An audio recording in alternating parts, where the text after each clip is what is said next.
In this video, we're going to take a look at drawing and naming segments, rays, and parallel lines. So, as a refresher from our vocabulary, let's just take a look at a brief reminder. A ray is part of a line, and a ray starts at a point on the line and extends endlessly in one direction. All right, so we have a point and it extends endlessly in one direction. A set of parallel lines never intersect and they are coplanar. Okay. Skew lines do not intersect and they are not on the same plane, or we use the word non-coplanar.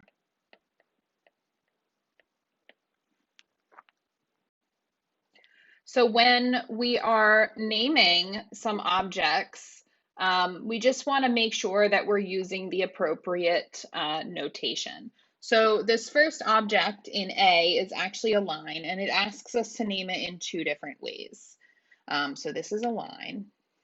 So remember, with lines, we can pick any 2 points, and we can write them in any order, and we put a little line notation above it. So this could be QR as my 2 points, and then a little line above them telling me the figure is a line. Or we could reverse it, RQ, again, same notation. This next figure is a segment.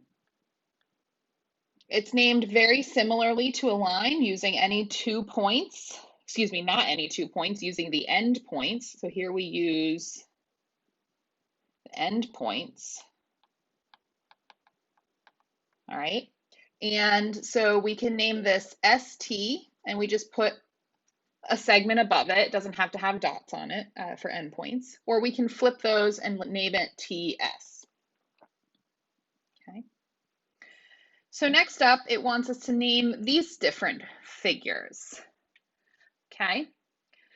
So this asks us to name 3 different segments that are on this line. So we want to name 3 segments. So there's going to be more than 3 options here, but we're just going to pick 3. So say AB is a segment.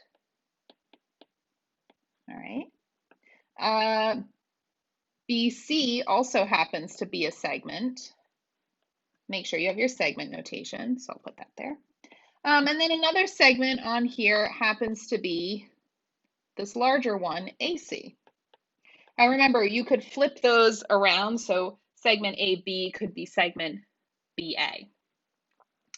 All right, this next one asks us to name 2 different rays this time. So remember, a ray is always named with an end point followed by a point on the ray.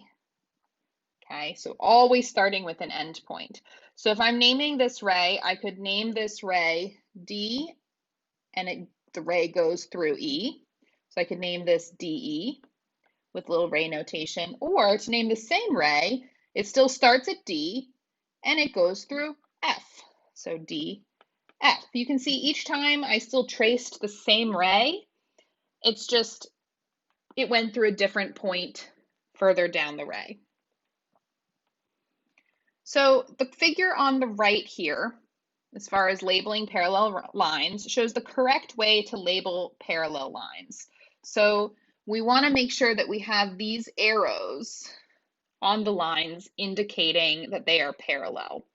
If we have another set of parallel lines, so say on the same figure, I needed to draw 2 more parallel lines, all I would do to indicate that they are new lines and not parallel to each other, but not parallel to the original 2, is instead of using 1 arrow, I would use 2.